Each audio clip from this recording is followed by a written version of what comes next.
Good morning बाल दोस्तों। उम्मीद करते हैं कि आप सब बहुत अच्छे से होंगे। पढ़ाई लिखाई अच्छी तरह चलती होगी। दोस्तों, जगद्दल माँ भगवती मॉडर्न स्कूल के इस इंग्लिश ग्रामर के डिजिटल क्लास में एक नए चैप्टर के साथ हम आपकी सेवा में प्रस्तुत हैं। एक बार फिर से आप लोग का हार्दिक स्वागत और अभिनंदन अपने चैनल पर। दोस्तों, आज मैं आपको एक नया टॉपिक वर्ब के रूप में लेकर के आए हुए हैं और ये वर्ब बहुत ही इम्पोर्टेंट है, क्योंकि व्याकरण का ऐसा कोई भी टॉपिक ही नहीं है जो अपने आप में कम महत्वपूर्ण वाला हो। व्याकरण का मतलब ही कुछ निराला होता है।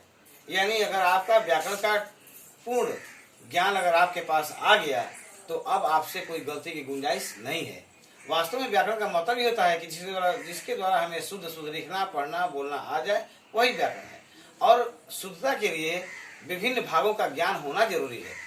अतः आज हम आपको एक वाक्य की शुद्धता और क्रिया के बारे में जो बताने जा रहे हैं, वो क्रिया आपको पूर्ण रूप से आपको बताएगा कि क्रिया का मतलब होता क्या है, क्रिया कितने प्रकार के होते हैं और उनकी परिभाषा के साथ साथ कुछ क्रिया को छांट कर बताया जाएगा कि ये कौन सी क्रिया है, इस वाक्य में कौन सी क्रिया लगी है। तो चलते हैं हम लोग क्रिया की परिभाषा की ओर।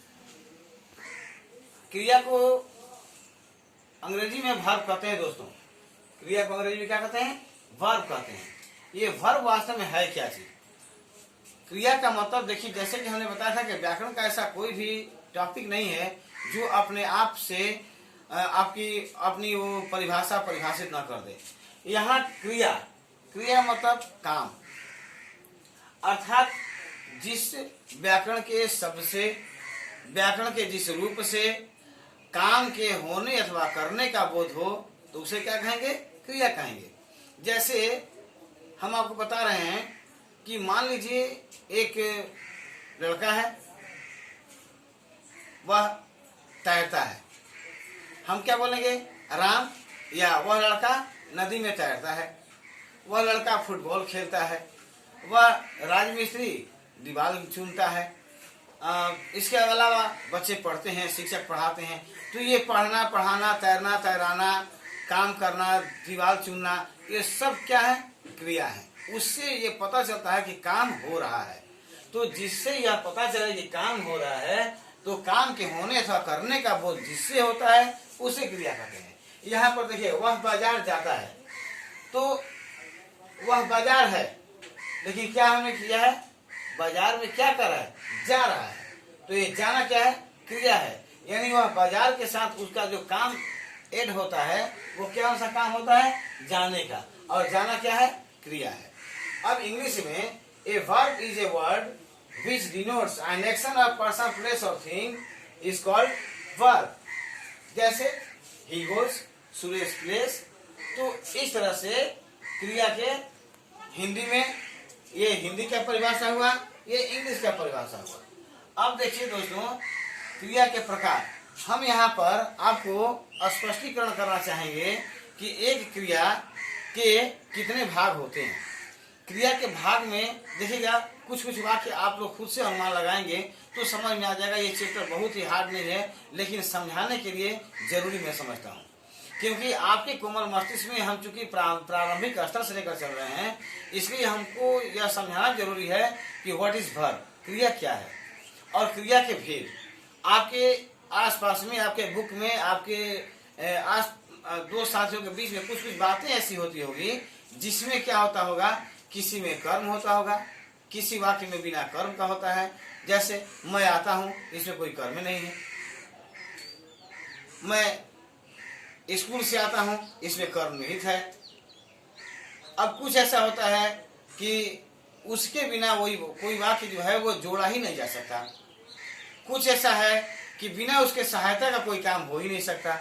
तो इन सब को मिला जुला करके क्रिया को विभिन्न रूपों में, क्रिया के विभिन्न भागों में रखा गया है। तो यहाँ पर हम देखते हैं काइंड्स ऑफ वर्ब क्या होता है। एक नंबर होता है ट्रांजिटिव वर्ब, जिसका मतलब होता है हिंदी में सकर्मक क्रिया। एक होता है इंट्रांजिटिव वर्ब, जिसका मतलब होता है अकर्मक क्रिया। और एक होता है लिंकिंग वर्ब या हेल्पिंग वर्ब। दोस्तों ध्यान दीजिएगा जब आपको टेंस पढ़ाया जाएगा तो इस हेल्पिंग वर्ब और लिंकिंग वर्ब के ऊपर आधारित सारे के सारे टेंस निर्मित होते हैं।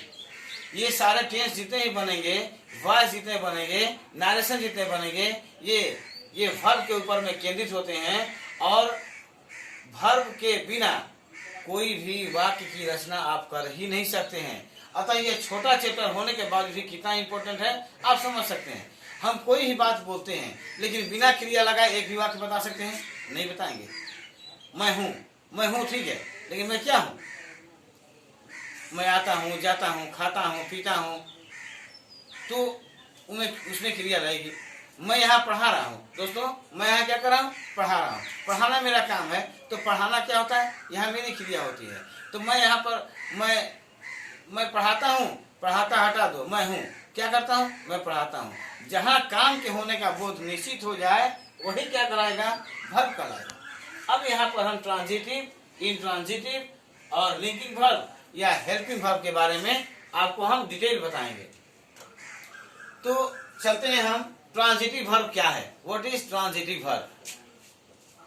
चलते हैं हम ट्रांजिटिव वर्ब की ओर, क्योंकि बिना परिभाषा जाने आपको यह कभी भी अनुमान नहीं लग सकता है कि आप के पास जितने भी वाक्य हैं उसमें कौन सा ट्रांजिटिव है, कौन सा इंट्रांजिटिव है, कौन सा लिंकिंग है, कौन सा हेल्पिंग है। तो हम आप लोगों के सामने ये ट्रांजिटिव वर्ब का पहले परिभाषा बताएंगे। क्या होता है दोस्तों कि जब हम कोई बात बोलते हैं तो उसमें कर्म निहित होता है। अगर कर्म होना आवश्यक है, कर्म के बिना वो वाक्य नहीं हो सकता है, तो उस परिस्थिति में हम उसको क्या कहेंगे? ट्रांजिटिव वर्ब कहेंगे। अर्थात वह क्रिया जिसमें बिना कर्म का वह काम नहीं होता है। देखिए अंग्रेजी में ध्यान दीजिएगा कि a verb is complete it sense with the help of object. यहाँ कर्म का मतलब क्या होता है? ऑब्जेक्ट। कर्म का मतलब ऑब्जेक्ट और कर्ता का मतलब सब्जेक्ट होता है और क्रिया का मतलब वर्ब होता है। तो हम क्या बोलते हैं? A verb which complete its sense with the help of object is called as transitive verb. यही सकर्मक क्रिया है, ट्रांजिटिव वर्ब है, जिसमें कर्म होता है। जैसे Sita writes a letter, I play football, Sohan kicks the ball, etc. अब यहाँ पर ध्यान देने की बात है, आई प्ले, क्या प्ले? फुटबॉल। फुटबॉल क्या है? क्या है? कर्म है। Sohan kicks the ball, Sohan kicks, किस पर किक मारता है? तो ये दी बॉल पर, यानी गेंद के ऊपर। गेंद पर वो क्या करता है? किक मारता है, गेंद पर किक मारता है। अब इस तरह से क्या हो जाता है कि Sohan kicks the ball, I play football. तो यहाँ पर फुटबॉल ऑब्जेक्ट है और दी बॉल यहाँ ऑब्जेक्ट है। अतः बिना ऑब्जेक्ट का यह कंप्लीट सेंस नहीं ला सकता है, इसलिए हम इसको क्या कहेंगे? सकर्मक क्रिया कहेंगे। सकर्मक। अब आते हैं अकर्मक। अकर्मक जिसमें कर्म नहीं होता है। ये समझाने के लिए अगर आप चाहेंगे तो हम इसका परिभाषा लिख देंगे, लेकिन समझ लेंगे तो मुझे उम्मीद है कि आप लिख पाएंगे। तो सकर्मक क्रिया, अकर्मक क्रिया क्या होता है? वह क्रिया जिसमें किसी भी कर्म की आवश्यकता नहीं होती है, अर्थात बिना कर्म किए वह बिना कर्म का ही सहयोग लिए वह पूर्ण अर्थ अपना प्रकट कर सकता हो। जैसे मैं खाता हूँ, अब मैं क्या खाता हूँ क्या नहीं खाता उससे मतलब नहीं है, लेकिन वो काम क्या कर रहा है? खाने का काम कर रहा है। तो यहाँ पर कोई कर्म नहीं है, लेकिन अपना वो पूर्ण परिभाषा, पूर्ण परिचय दे रहा है। तो इस तरह से हमारा वो क्या आता है? इंट्रांजिटिव वर्ब के दायरे में आते हैं। अब हम परिभाषा आपको लिख देते हैं और परिभाषा लिखने के बाद लिंकिंग वर्ब की चलते हैं। हमने इंट्रांजिटिव वर्ब को गड़बड़ी बोले थे, अभी हम लिखित तौर पर यहाँ पर हम लिख दिए हैं परिभाषा। दोस्तों इसको आप लोग ध्यान दीजिएगा कि जिन क्रियाओं को अपना अर्थ प्रकट करने के लिए किसी कर्म की आवश्यकता नहीं पड़ती है। यहाँ पर है कर्म की आवश्यकता पड़ती है, इसमें क्या है? कर्म की आवश्यकता नहीं पड़ती है। तो ये हम हिंदी में परिभाषा से परिभाषित करते हैं। दोस्तों ये हम ऑलरेडी लिख चुके हैं, आप इसका हेल्प अपने पढ़ाई में ले सकते हैं, कॉपी कलम के सहायता से आप उतार सकते हैं, लिख सकते हैं। अब हम आते हैं इसका इंग्लिश में डिफिनीशन क्या है? What is intransitive verb. तो देखिए वर्ब का मतलब क्या होता है? अकर्मक क्रिया। तो इंट्रांजिटिव वर्ब का डिफिनीशन होता है कि a verb which complete its sense without the help of any object is called as intransitive verb. जैसे आई ईट, ही गोज। इसमें किसी तरह से कर्म की आवश्यकता नहीं है। अब लिंकिंग वर्ब क्या होता है दोस्तों, कि वह क्रिया जो वाक्य के कर्ता को उसके पूरक से जोड़ती है।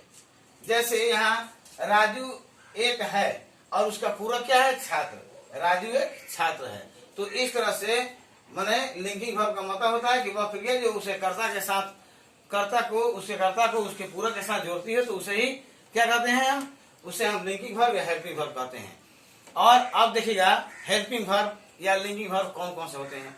Do, does, is, are, am, was, were, did, has, have, had, will, shall, will be, shall be, will have, shall have. उसके बाद आपका फ्यूचर में विल हैव बीन भी होता है, विल बी बीइंग भी होता है। तो इस तरह से ये जो जितने भी होते हैं वे सब के सब क्या कहते हैं, हेल्पिंग वर्ब के दायरे में आते हैं। तो वैसे मेन क्या होता है, is, am, are, was, were, do, does, did, had, has, have, will, shall, will be, shall be, will have, shall have. तो ये सब जो होते हैं वे सब क्या होते हैं, आपका लिंकिंग वर्ब के दायरे में आते हैं या हेल्पिंग वर्ब के रूप में माने जाते हैं। तो आपको जैसे कि हम एग्जाम्पल दिए हैं उससे आपको समझ में आ गया होगा कि राजू इज ए स्टूडेंट। तो राजू इज ए स्टूडेंट बनने का मतलब क्या होता है कि स्टूडेंट क्या है, इज ए स्टूडेंट क्या है, कॉम्प्लीमेंट है। राजू क्या है, सब्जेक्ट है। राजू क्या है, राजू एक में क्या होता है कि लिंकिंग वर्ब में एकमात्र सब्जेक्ट को उसे कॉम्प्लीमेंट से, सब्जेक्ट को उसे कर्ता से जोड़ने का कार्य करता है। यहाँ पर हमने लिखा है कि a verb which used to add a subject with his complement is called linking verb और helping verb। अब helping verb के बारे में अभी आपको बताया है कि is, am, are, was, were, has, have, had, did, उसके बाद आपका will, shall, will be, shall be, will have, shall have, etc। अब हम ये हमारा आज का पूरे वर्ब का जो टॉपिक है उस टॉपिक का आज ये वीडियो हमारा कंप्लीट होता है। दोस्तों विदा होते से पहले आपसे एक छोटा सा रिक्वेस्ट है कि हमारे चैनल को सब्सक्राइब कीजिए, लाइक कीजिए, शेयर कीजिए और बेल आइकन दबाना बिल्कुल न भूलें। उसके क्या बोलते हैं, कमेंट बॉक्स में जा करके आप कुछ हमें सलाह अपना दे सकते हैं। और एक खास बात, हमारे सभी वीडियो को प्लीज कॉपी और कलम लेकर बैठ लें और जहां इंपॉर्टेंट टॉपिक लगते हैं उसको आप नोट करें ताकि वह आपका एक परमानेंट मेमोरी में फिट हो सके, आप उसको हमेशा के लिए याद कर सकें। तो इतना ही कहकर आज का वीडियो मैं समाप्त करता हूं। जय हिंद, वंदे मातरम।